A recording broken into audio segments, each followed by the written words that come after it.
Hi, this is Jeffrey Tucker, and you're listening to the Libertarian Christian Podcast. Thank you so much for listening. You might also consider supporting this podcast by sharing it and even donating. LCI needs your help so it can continue creating great content. Welcome to the show that gets Christians thinking about faith and politics. Get ready to challenge the status quo, expand your imagination, and tackle controversy head on. Let's stand together at the intersection of faith and freedom. It's time for the Libertarian Christian Podcast. Welcome to another episode of the Libertarian Christian Podcast, a project of the Libertarian Christian Institute. I'm Doug Stewart, and with me today is my co-host Norman Horn and our occasional co-host Jason Rink. Jason, you haven't been on in a while. Thanks for joining us. Yeah, man, I miss you guys. Yeah, we miss you too. I don't know when the last time I was on the show, but I'm pretty sure it was like back in the 20s episodes, probably. So we're now recording what is, episode 86. Yeah. So it's likely been more than a year for sure. So yeah, it's good to be back. Yeah, it's good to have you back. So you actually were at a conference a couple weeks ago. So right now this episode is going to air in like September of 2018. And so back in August, you were part of a conference, the Texas Marijuana Policy Conference, which was on August 11th. And you were one of the members of a breakout panel that were talking about the integration of faith and cannabis use. And you were there actually representing LCI, right? Yeah. So actually, Heather Fazio reached out to Norman. And Norman gave me the opportunity to represent here in Austin where the conference was happening. So that was really great. And, Heather's doing great work, by the way, in this space. She's been really committed to this cause for a while. And so it was cool to be representing the intersection of faith and cannabis and like where do Christians fit in this whole discussion? Like, how can we reconcile what we believe about our faith and morality and the law and, sort of make that congruent with the changing landscape around, new science that's coming out about medicinal cannabis, the changing laws, recreational. So I was on a panel with 3 other panelists. And actually, surprisingly, I spoke probably the least, which is not the usual situation when I'm participating in anything. But the other 3 panelists were just tremendous. Great stories, what they're up to.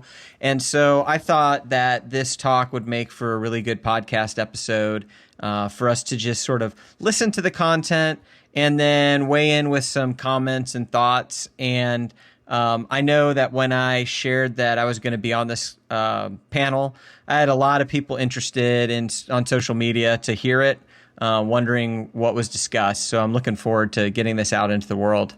Excellent. So, yeah, as you kind of heard there, what we're going to do is play some of the audio from the conference. We're not going to play every little bit of it, basically going to kind of cut out the intro so Jason can kind of introduce to us who he was on panel with.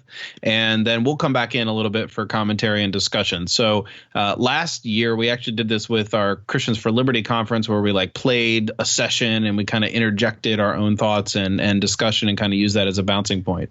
So we're going to do that again this time. Yeah, and let me just tee this up a little bit to say who's all on the panel. So the listeners, you can just kind of hear who to expect is going to be speaking. So I was on the panel, and I am representing essentially a libertarian Christian perspective. Also, I was bringing to it my past, almost ancient history now of when I was a Baptist pastor for 3 years. So I had that more fundamentalist background, and I've gone through this journey of now being a libertarian Christian. So I was bringing that, and I was sort of setting the stage, as I felt, for the entire conversation. Then we were joined by a woman named Amy Lou Falwell, who's the co-founder of an organization called MAMA, which is Mothers Advocating Medical Marijuana for Autism. Then after that, there was a guy named Reverend Rick Sitton, who's a senior pastor of the First United Methodist Church of Bryan, Texas. And then Reverend Al Sharp, who is the executive director of Clergy for a New Drug Policy. So it was just a variety of people with a variety of perspectives. And I felt like it made for a really good, yet all coming from the same place of faith generally, Christian faith generally, and then advocating for either relaxed laws, decriminalization, full legalization, talking through the issues of medical use versus all sorts of different things. So the conversation goes into a number of directions. So I'm going to start off with Jason. Jason Rink is a former pastor. He's on the board of directors of the Libertarian Christian Institute. He's also an award-winning producer of the documentary Nullification, The Rightful Remedy. He's also the author of the biography of former Congressman Ron Paul. Ron Paul, the father of the Tea Party, as people in Texas know him well. So Jason, tell us a little bit about yourself. Hello. So yes, that's me. I would like to really just come from a perspective of how I see this conversation in the context of American Christianity. So I think that American Christians have rested on the fact that cannabis has been illegal for a long time. And so it's sort of been this position of saying, okay, well, it's illegal, therefore it's bad, or we won't use it, we won't do it, all of that sort of thing. But as that has begun to change, I think it's time for Christians to develop a logically consistent and biblical position on what cannabis is. In this conversation, I think, is a conversation about the law, about our stance around the law, about how, as followers of Jesus, what kind of tension we should have with the law and the state, number one, and then looking at from a perspective of if laws aren't moral, are they laws at all? So that speaks a little bit to the work I did around the topic of nullification that was mentioned around the documentary. And I think that is one thing that needs to be in the conversation is Christians coming to understand whether or not federal drug laws are constitutional or not, whether or not those laws should be done away with from a justice standpoint. So from the legality standpoint, really getting comfortable with that. Then I think there's a morality dimension to it. So once you say, oh, something's legal, well, what does that say about it from a moral standpoint? And I think people fall in three camps. They tend to find, they say, oh, it's immoral in any use of cannabis. Or you've got some people who say, well, medical use is moral, that's okay, but recreational isn't. And then there's this stance I think you could have, which is that all cannabis use is one of Christian liberty, that it falls into the same category as anything else that you would see in the Bible addressing something that impacts your judgment or awareness and figuring out how you need to navigate the use in your own life. So attached to that question, I think, is a really important question, which is, why did God make cannabis? And as you start getting into the science of all of this, you start to find out that there's an endocannabinoid system in the body, that it could be really, really amazing that God might have made an amazing human body that interacts with a natural plant growing on the earth for a particular purpose. And so I think this conversation with Christians is important to have Christians look at that. And then the question of love. Love your neighbor as yourself and love your enemy. And what stance around cannabis is congruent with mercy, compassion, and justice? How we as a society are treating nonviolent cannabis users. Are we denying agency and access of mothers seeking relief for a child in a medical way, or veterans seeking relief from PTSD? And really, I think that love dimension is something that as Christians we really need to focus highly on. And I think it's really interesting. I think that, I don't know how much you see this on Facebook, but it seems like in Christian circles, there's a lot of people involved in like essential oils, MLMs, right? It's like, I'm bombarded by it. And I really, I love it. I love essential oils. I think they're totally useful. And it's interesting because cannabis is like the forbidden essential oil in the conversation. So I think it's time that we bring that to the fore and have an open conversation about it. That's what I'd like to contribute to this conversation. Thank you. Jason, I don't think I've ever heard a Christian explain the importance of wrestling with this position as eloquently as I just heard you do that in that conference. So I'm very proud that you were there representing LCI doing that, because I think a lot of people a lot of Christians who advocate for the legality of cannabis, they may have some really, good positions or whatever, but I think that's a very cohesive statement that you made there.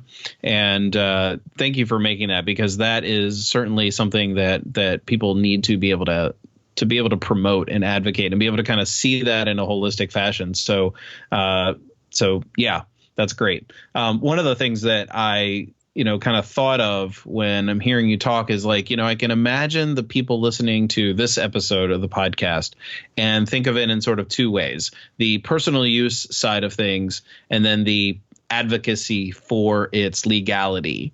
And I know that a lot of Christian libertarians are like, oh, well, I think it should be legal, but I would never do it. I'll just never do that. And so there's that personal use thing, which I think if you set to the side, you kind of be like, okay, well, then you just don't do that. Don't smoke pot. But then there's the other side where Christians who are libertarians, or liberty-loving Christians who wouldn't want to identify as libertarians, maybe because to be a libertarian means to advocate for drug use or advocate for the legality of things that they find immoral. And that can be sort of a prohibitive factor in becoming a libertarian. So there's a sort of like usage side and then the like advocacy side. And I think the discussion that we're going to have here is going to help enlighten people a bit on how to talk about this topic, so that it doesn't, so there's like not a stigma with advocating for the legality of something like marijuana. Norman, I know you also had some other thoughts that we talked about.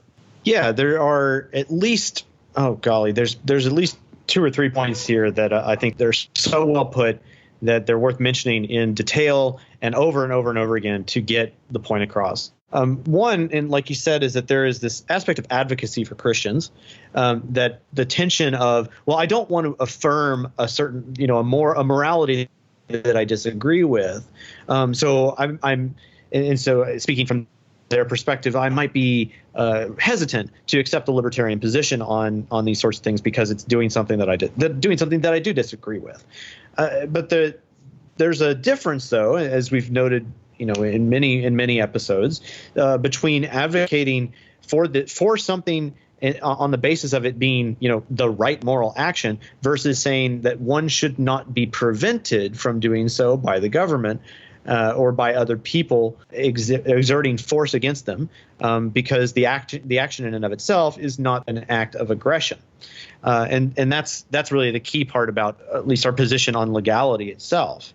But juxtaposed to that is what Jason then proffered for us about what should our stance be in the question of love. What sort of stance toward this substance is one that is representing mercy, compassion, and justice. That is the question of love, in short, right? And that's crucial to understand, because what the legality question has behind it is a stance that is completely anti-love.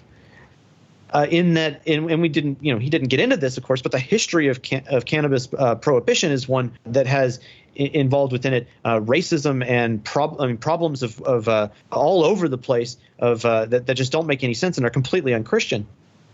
And we have to recognize that that's the case, and why this prohibition came into the first place. And that's that's antithetical to what we stand for as Christians with respect to love. And from my own scientific point of view too, I really appreciated the way that Jason brings up, well, why did God create cannabis? God doesn't create things just for zero reason. That doesn't make sense.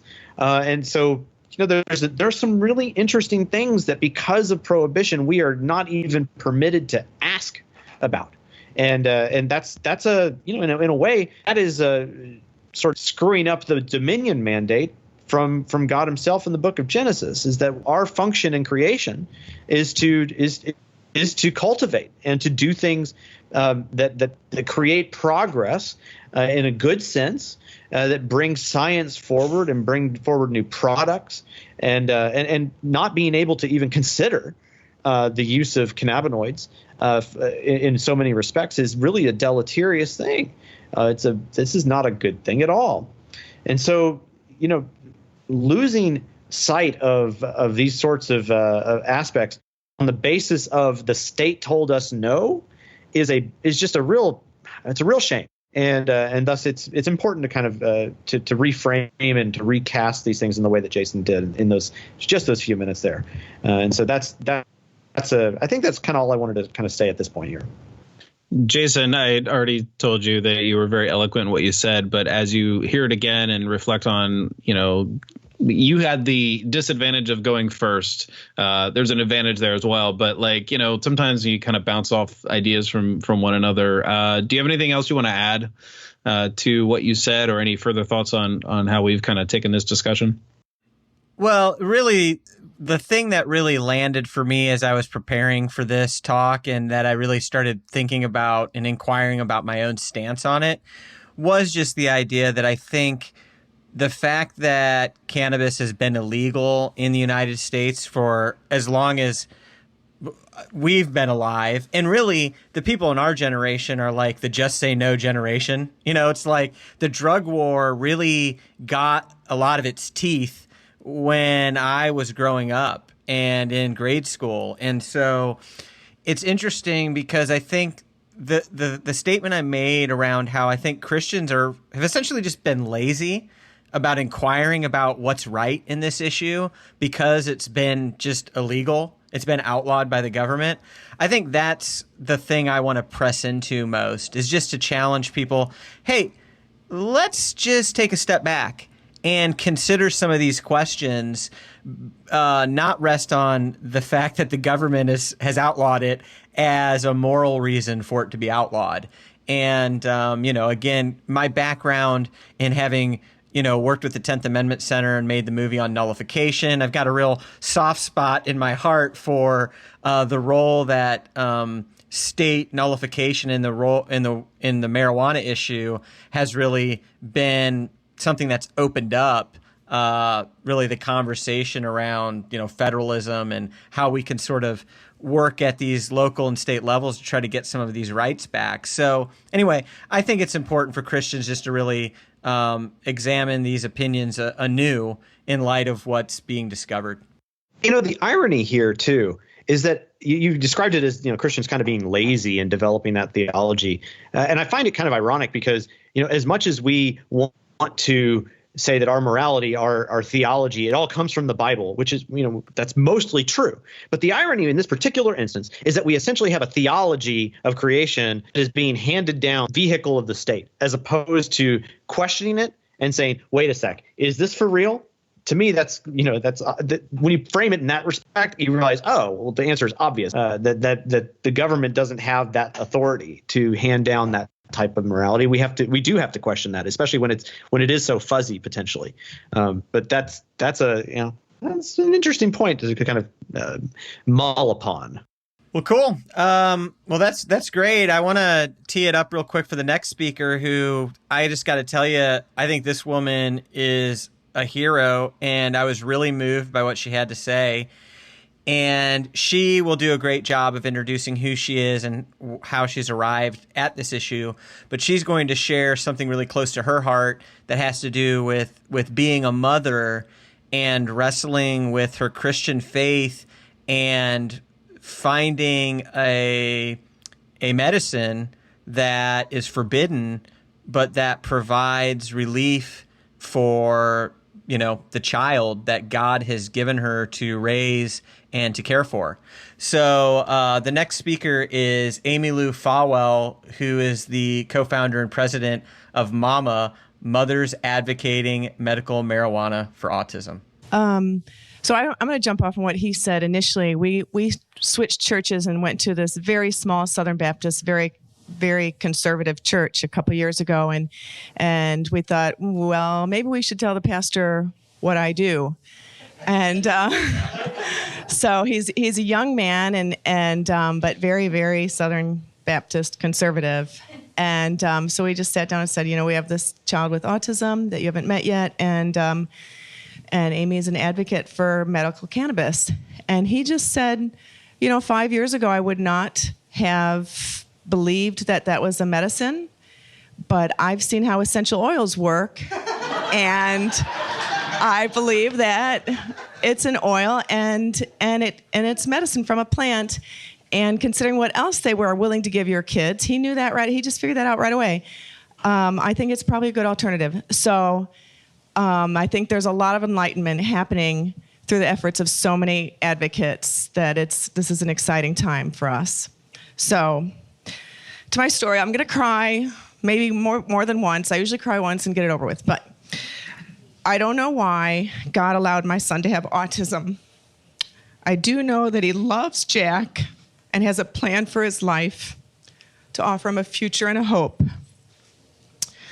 God's plan for me apparently is to be Jack's mom, and that has changed me considerably. I'm much more humble, much more compassionate, and my husband is too, and my other children are as well. And to become a merciful person is to become a broken person.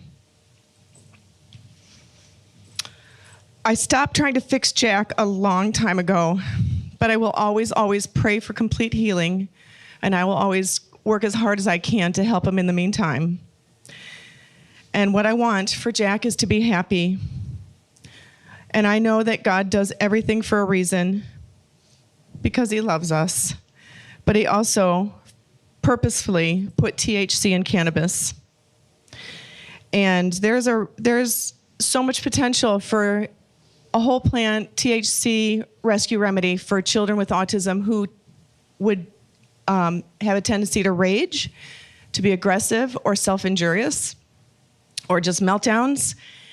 And I've seen that rescue remedy or other rescue remedies, not a particular one, take a child from a rage within minutes to a calm, happy, giggly, or just sort of gazing at the clouds type mood. And I don't think there's anything wrong with that. And I don't think any Christians think that anything's wrong with that, but they just need to see it. Because I think if I wasn't in the autism world and I could see a video, and the video that springs to mind is the man who has Parkinson's, and he opens the door and he smokes and then he's calm.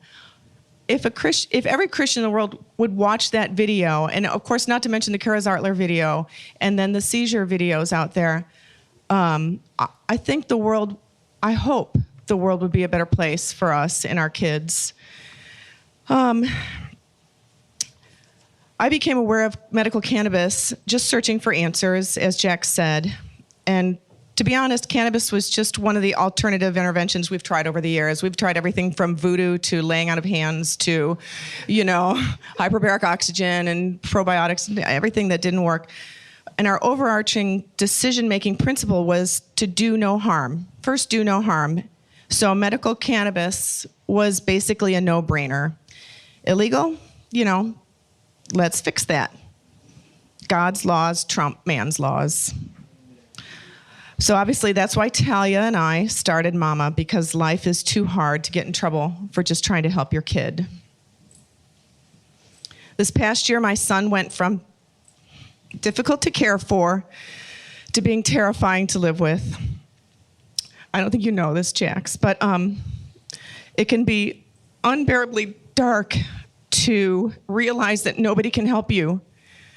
The government isn't going to step in. Money isn't going to do anything because therapists can't help. I can't walk away from my family. And it's tempting to think about ways to end the struggle.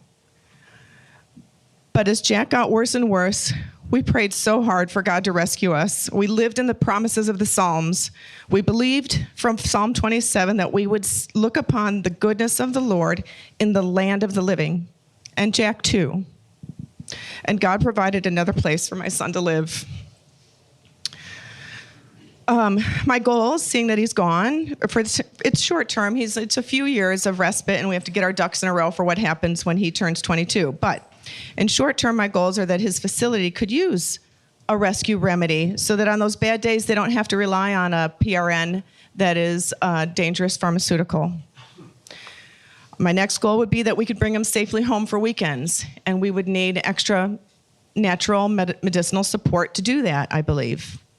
And in the future, it's simply to keep him off psychoactive pharmaceuticals, because what they call that, the psychotropic drugs, is inducing a chemical lobotomy. And that's not what Christians would want for my child. In conclusion, while God doesn't need cannabis to heal my son, he did give it to us to use as needed. And really nobody should have the right to take that away. Proverbs 31, just to summarize, is, that to give strong drink to those who are suffering. And I think that's close enough. Cannabis is medicine, and I know God is on our side. Thank you. Thank you, Amy Lou.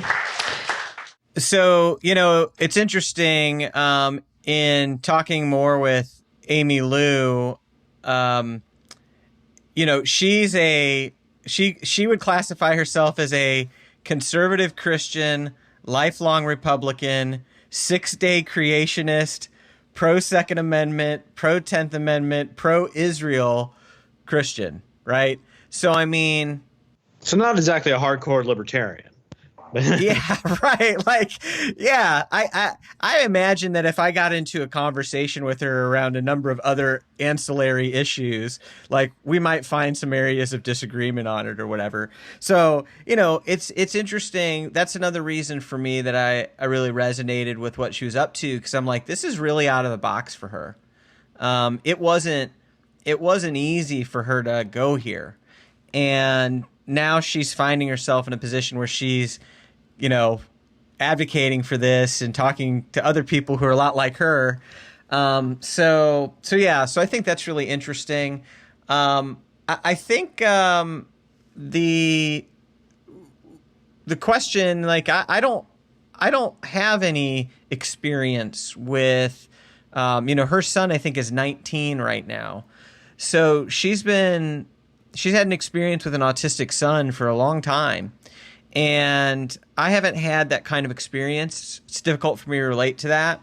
But I can understand this idea of feeling like something is really out of your hands.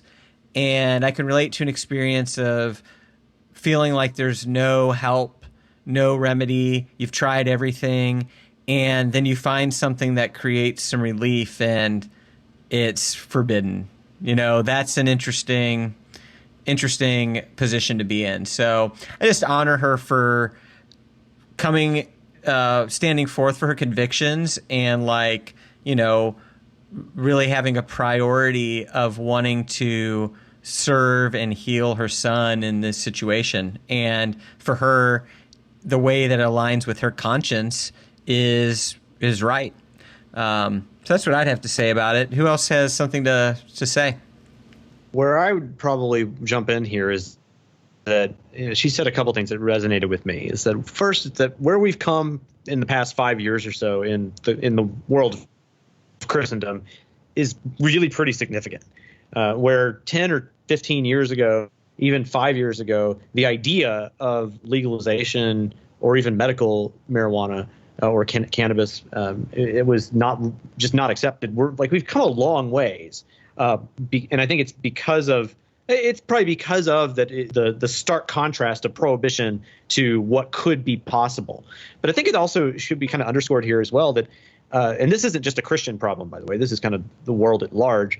We don't seem to understand often the world of pharma and pharmaceuticals, and there's so many misconceptions and issues with how people understand it, and just we're used to health. We understand health pretty well. And until you start really kind of delving into some of these, what happens when you have a kid with special needs, when you have a debilitating disease that's chronic on some level, or once you have a family member, a close family member or a friend that's going through cancer or something to that effect, you learn real fast at that point what's available on the market and how those things work. Look, I've got a PhD and I don't understand half of the stuff that is going on when a family member, a close family member who has cancer, is what they're going through at the doctor's office these days. And that's significant. The fact that I can't understand all of that just probably underscores how so many people don't understand it as well.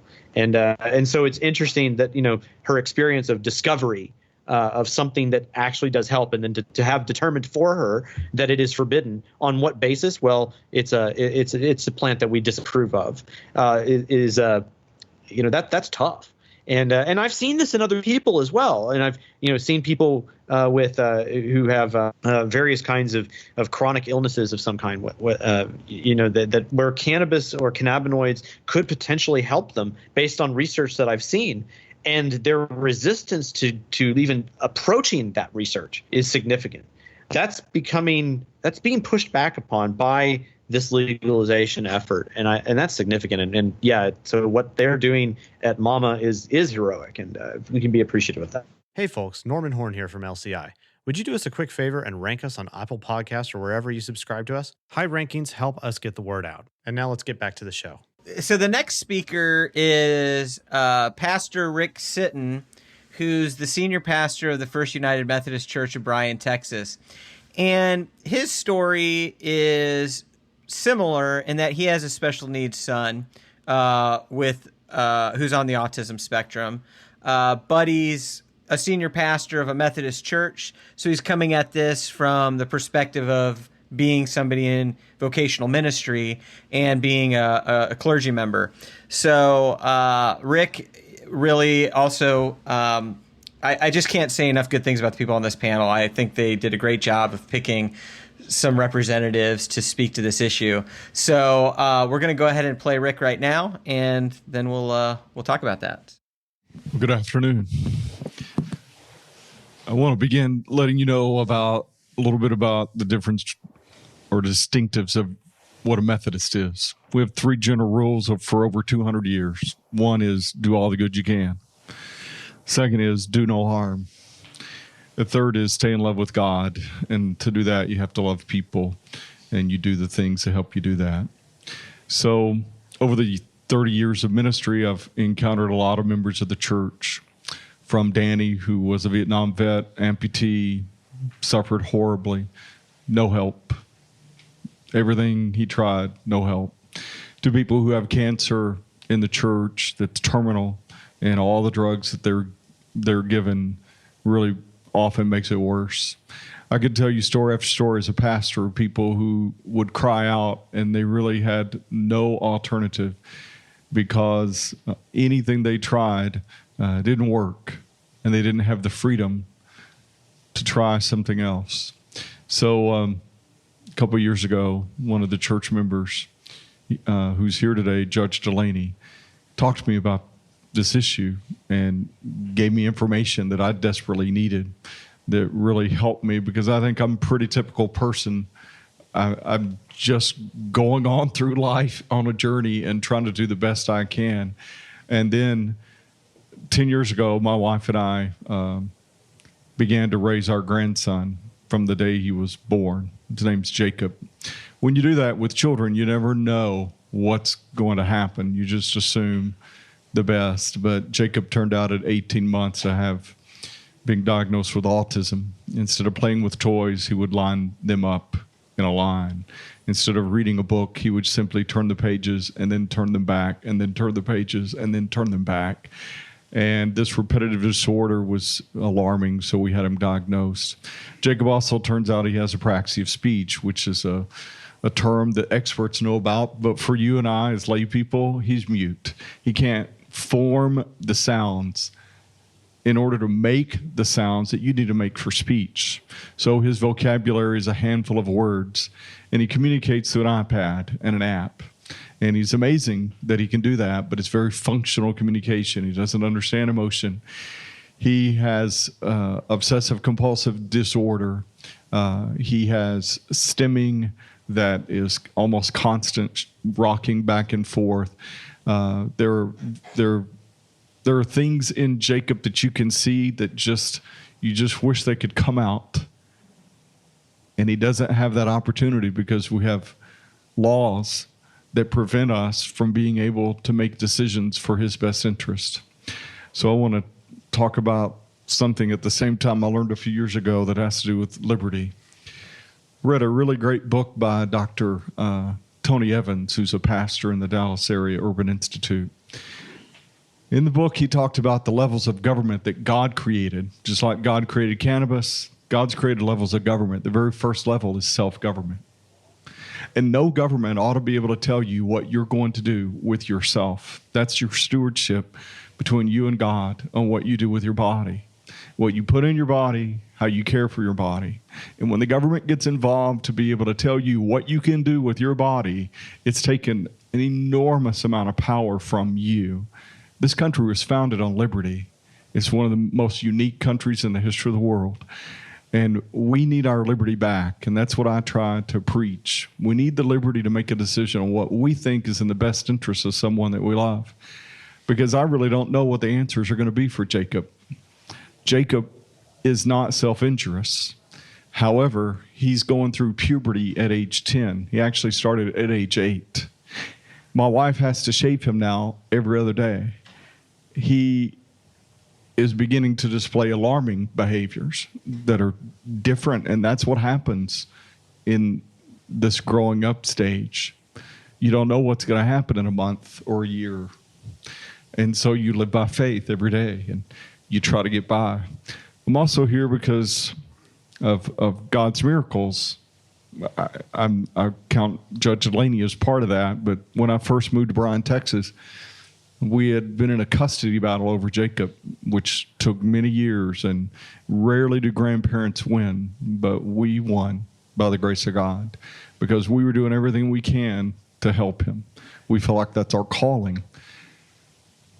The first teacher Jacob had was a lady by the name of Nancy, and it turns out that she had a son named Matt who had severe problems due to Lowe syndrome. Matt's father's here today. He's another member of the church. Tom, you want to wave? Matt passed away at age 20. He had severe seizures. And we don't know what could have happened if he was allowed to use medical cannabis, if his life could have been extended, or if his pain would have been alleviated. But he was in severe pain, and Tom can share that story with you. I think I'm here today to be an advocate for people who don't have a voice, because Jacob can't talk. There's a lot of people that can't talk, and they need people that will talk for them and cry out for them. And there's a lot of people here that y'all are here because of that. You're here to cry out for people who can't, and they have to have an advocate. And as a Christian, I know that my advocate is the Lord Jesus Christ. He's my advocate every day. And my hope is that as we continue to do everything we can, one day the tide's going to turn and people will not have the fear of doing something that makes them appear to be a criminal, when in fact they're just simply doing what's in the best interest, as best they know, to take care of and love the person that God's entrusted them to love. Thanks. You know, the first thing that strikes me about what he was saying and his story about that, and you know, kind of advocating for people who literally don't have a voice, or for people who are unable to find a political voice in that sort of sense, is that sometimes advocating for liberty is not about advocating for our own liberty. You know, we libertarians are often characterized as selfish, and it's all about our own, personal freedom to do whatever we want. For the libertines, that's kind of their way of like looking at it as, I just want to do it however I want. I just want to do whatever I want. I don't want anybody to stop me, especially the state. And that's a caricature, of course, but I think for the Libertarian Christian Institute, we advocate for liberty for a whole number of reasons. And one of them is that it benefits other people. It doesn't just benefit us. It doesn't just have benefit for us. Somebody as a libertarian who thinks about liberty, I came to it from a spot where I was thinking, well, how do we as a society care best for the poor? And libertarianism fit the kind of thing that I was kind of studying in theology. And so for me, it was about other people. And this is certainly a story that illustrates how, if you talk about why it's important to be an advocate for the use of at the very least, medical marijuana, what you conjure up is images of people. If you're having this kind of debate with other Christians who might not be, who may not agree with you or whatever, and they might still have reservations about it, by telling them these kinds of stories, especially if they're from personal experience, you get them to kind of realize that this is a real situation. This isn't just some far off group of people who have to make this decision about what other people are allowed to do. Yeah, and I think that's a great point, and it's something that I see as, on us as the Christian. It's on us from the Christian perspective, Yeah, libertarians many times are painted as self-interested individuals, like you said, but as Christians, we are called to advocate for the, downtrodden, for those that are marginalized, for those who don't have a voice. And so I really think where Pastor Sitton went with that, I think that's something to consider, and it's something to consider overall, as something to motivate us and to activate us as libertarian Christians to see what we're up to in wanting to see liberty expanded for the greatest number of people and for human flourishing to happen for the greatest number of people, that there's a spiritual calling to that there's something in that is of the gospel. I think it's just a great reminder. I feel like there's a verse that kind of encapsulates what we're trying to say here and what Pastor Sitton is trying to say, and that's Philippians chapter 2, verse 4. To paraphrase, it just says, don't just look out for your own interests, but look out for the interests of others. And that's literally what what Paul exhorts us to do, and that is what Pastor Sitton is talking about. There's really nothing more to say there. I mean, what else could you add to these powerful stories about? Frankly, people who most of us in the United States have no idea what it's like to be those people or to be the caretakers of those types of special needs individuals and whatnot. That's tough, and so you have to respect that. Well, great. Well, listen, we've got one last panelist, and I really love this guy. Reverend Al Sharp is the executive director of Clergy for a New Drug Policy. An organization I wasn't even aware existed. And what I really like about the focus of this organization is it seeks to influence those who have influence within the church. It seeks to educate and, bring clergy into the fold of wanting to see how drug policies can be reformed. And he's got a real heart for the mercy, justice, love dimension of this that motivates what he's up to. So I really love the perspective that Reverend Sharp has, and I think you will too. Is this on? Can you hear probably? The group I head now emerges from the various parts that Jack's mentioned. It's called Clergy for a New Drug Policy. It brings together so much of what you've heard about political activism, and I believe the gospel is social, not just personal, but also the faith-based dimensions that are reflected in the so moving, tragic, but I would say as a Christian, ultimately redeemed or redeemable stories represented by the stories this morning, the experiences this morning, and on this panel. Just very quickly, how we work, only because I hope maybe you will help. We're small, a hardy little band. I'm based in Chicago, but I travel to states that are helping to push back the war on drugs. Our mantra is health, not punishment, mobilizing clergy nationally to end the war on drugs and seek a health, not punishment paradigm to drug policy. Now, marijuana is central to that because marijuana is the gateway to the war on drugs. We're freezing all the discussions we might have on all the other changes that need to happen, really decriminalizing all drugs, changing mandatory minimums, diverting people to treatment, not punishment, because we're bogged down in this marijuana debate. So we reach out nationally. I travel. We are in touch with people in all 50 states. I invest very heavily in social media. And I'm going to come a little bit more later in my comments to the fact that clergy really can make a difference in ending the war on drugs and certainly in passing medical marijuana. How many of you ever have heard of Michelle Alexander in the book, The New Jim Crow? That's a fairly small number. I have to remember that I'm in a red state. She says that the war on drugs is the third Jim Crow in this country. She wrote this book in 2010. The first Jim Crow, of course, was slavery. The second Jim Crow was the Jim Crow laws passed after the Civil War. The Jim Crow now is the war on drugs. And the problem, especially, is that it's colorblind. We don't think we live in a Jim Crow world anymore. I mention that because that's how clergy have really become engaged, even in legalizing marijuana. And that's how I became engaged in the whole drug policy areas. I wanted to end the mass incarceration that she talks about and is made so prominent in the justice discussions in this country. I got involved in medical marijuana as a wedge issue. I'll be the first to admit that. I was in Illinois, am in Illinois, and I wanted to change all the drug laws that are so repressive. But you couldn't even talk about marijuana in Illinois unless you talked about medical marijuana. So I took it on as a wedge issue to open up all these other issues.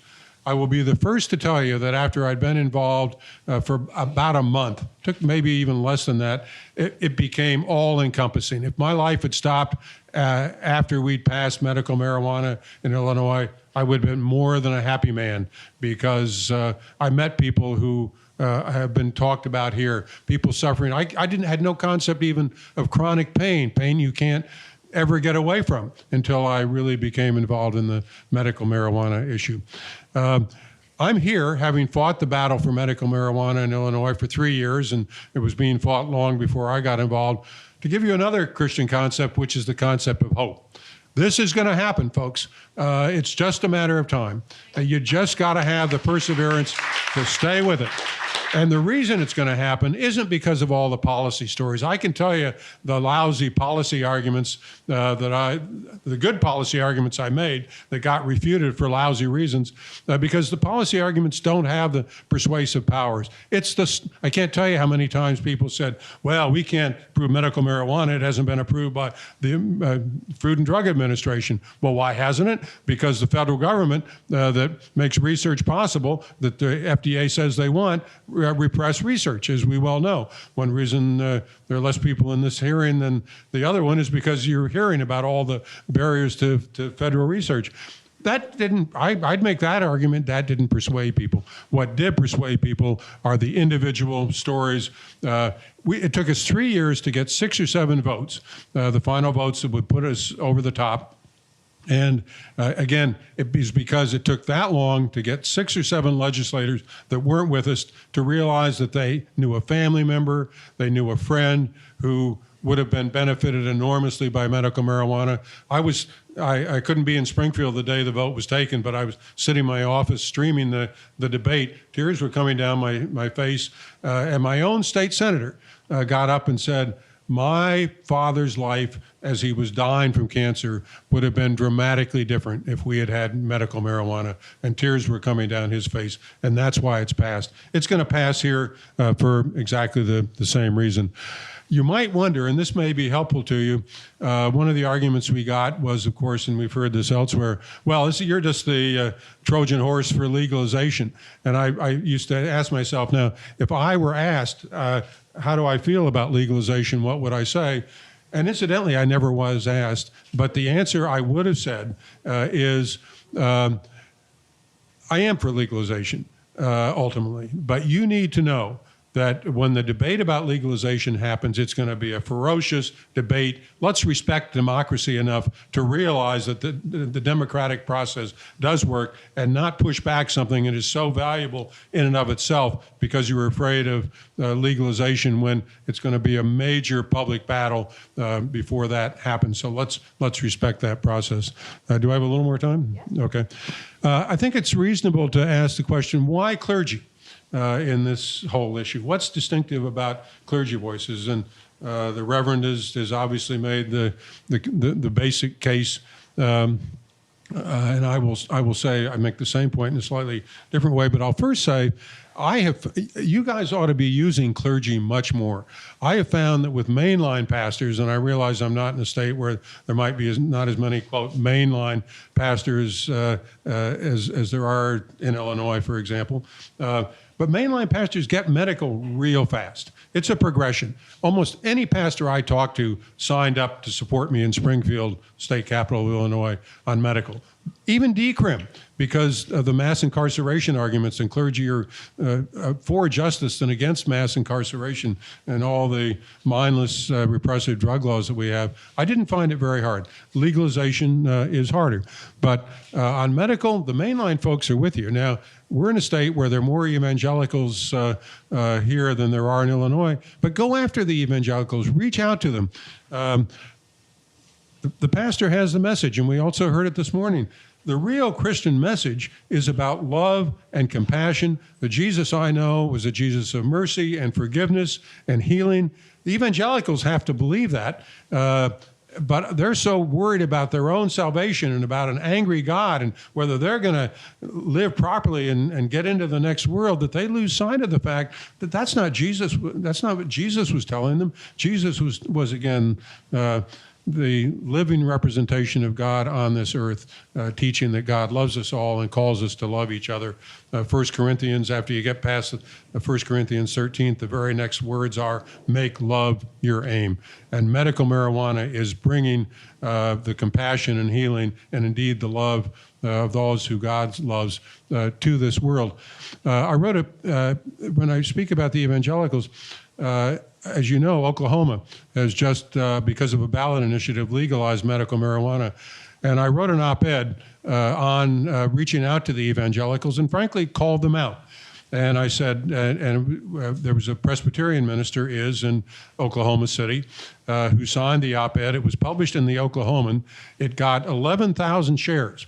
Because I think it really did reach the hearts and minds of a number of people in the area where evangelicals, and I actually called them hypocritical in this piece. It wasn't accusatory, but I did say, there were very few things that made Jesus angry. But he had a constant battle. The people that made him angry were the Pharisees. And why did the Pharisees make him angry? Because of hypocrisy. And what is the hypocrisy? It was because they worshiped form over substance. The substance of cannabis is it helps people. The form of opposition is a kind of a mindless adherence to the rules that have been sent down that govern our behavior. So let's talk about the best. Let's talk about the best of Christianity. And I think the best of evangelical minds and hearts can be reached if we make that argument in the right way.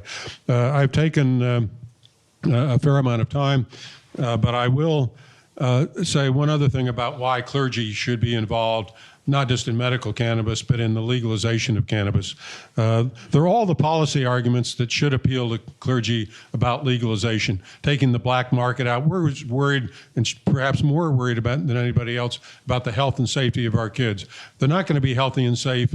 They can all get marijuana, but if you can label it, if you can regulate it, they're going to be a heck of a lot safer, and they're not going to be exposed to people that are trying to move them into the harder drugs. Nobody asks the name of kids who are, that they're selling to if you're doing it in the black market. So kids are going to be healthier and safer, and clergy care about that. But there's another thing that people don't quite realize as much, and that is I don't think kids believe us right now when we talk to them about marijuana. And if you want to reach the hearts and minds of our kids, you've got to tell them the truth. And you're not telling them the truth when you say marijuana ought to be prohibited. They tune you out. Well, if we're entrusted with the hearts and minds of kids, we've got to talk to them in a way that they can believe.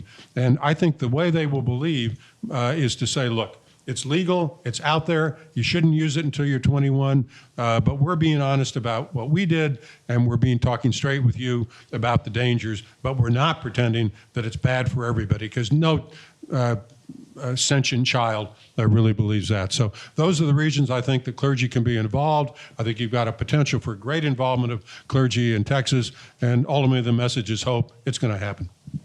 Thank you. So a couple of things stand out to me in what Reverend Sharp said. One of them is, he's coming at this from an angle of, mass incarceration and wanting to end that. And there's the social aspect. He's coming from a more mainline, blue state type approach. And what's interesting is he's wanting to impact policy in the process. And yet what he says is that, it's the individual stories that have the greatest impact in making a difference in moving this debate forward. That, I think, is something to really consider overall in our approach to moving the ball forward in liberty, frankly. Like, one of the things that I think is really held back, I think as libertarians, we've had a lot of the right data. We're right. Our economic policies are right.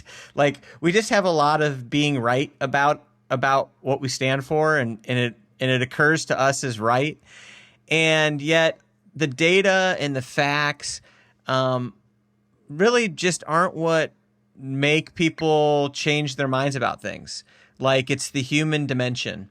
So I think that's something to really remember in this entire argument. And I think that's an interesting point he brings up in it. Another point that he brings up is he really makes the distinction between the medical issue, the decriminalization issue, and the legalization issue.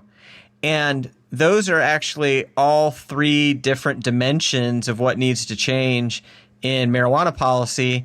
And frankly, as Christians, I think we can land in different places, or we can find ourselves becoming uncomfortable in some of those discussions. Some people might, where we've addressed earlier, with medical, okay, great, but I don't know if we should decriminalize, or I don't know if we should legalize it all. Maybe we're just going to decriminalize it so people aren't getting thrown in jail, but we're still going to have some level of, a fine or what have you. And the point of all of this is that in moving the ball forward on this issue as it relates to liberty, mercy, and justice, we don't have to see the ball moved forward on all fronts at the same time. There's a lot of really strategic thinking that needs to come into play. Every state is going to be different. Every culture is going to be different.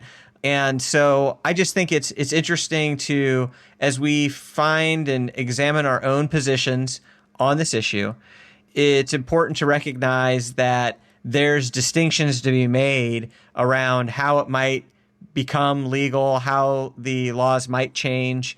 There's distinctions to be made around that, and there's arguments to support each and every one of those, and they're distinct from one another. To follow up on what Jason was just saying there too, going back to those personal stories is really, really important. But one of the things I do want to kind of point out there is to encourage each and every one of our listeners here that there are these two dimensions when we're gunning for arguments about liberty, and those are the rational pieces, the making of a good economic argument, a good ethical argument, and whatnot, and then there are those personal stories. And what this reverend was saying, which I agree that those personal stories are super powerful. And are really, really important for convincing people and showing them that side of the issue that they perhaps never saw before, that touches them in a way that the reasonable argument may not all the time. I feel like that this underscores to us the importance of knowing how to be persuasive on both of the fronts.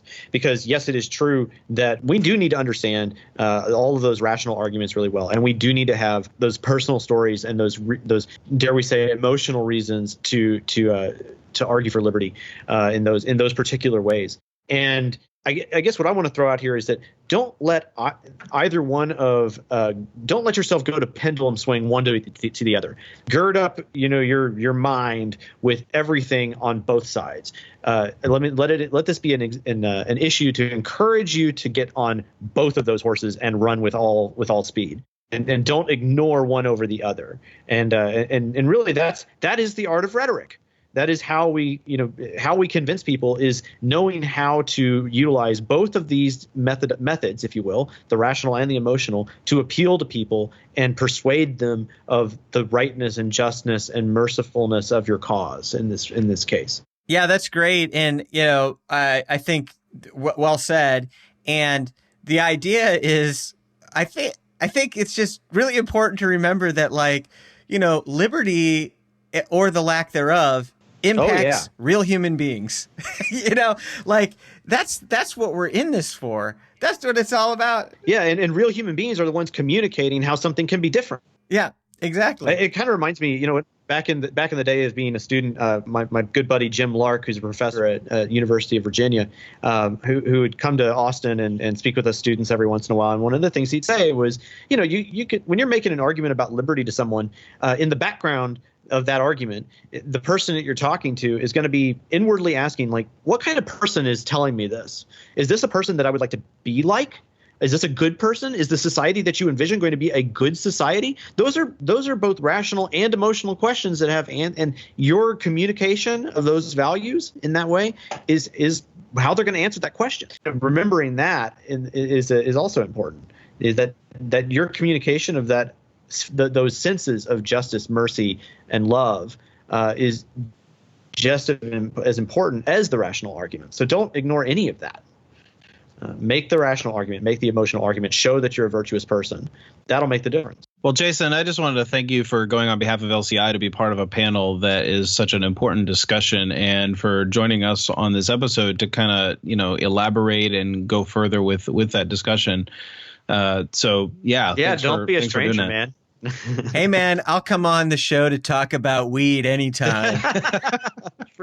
Yeah, well, it was high time for you to get on this show again anyway. So, any more puns we want to throw out there before we wrap this up? I'm all out, man. What time is it now? Is it 4:20 yet? Is it no, far from it. Well, yeah, it was good joining you guys, and I appreciate the conversation was great, and look forward to any feedback or reactions that listeners might have to this, and would be interested to know if listeners are interested in us getting more guests on to explore this issue, the intersection of faith and cannabis in a deeper way.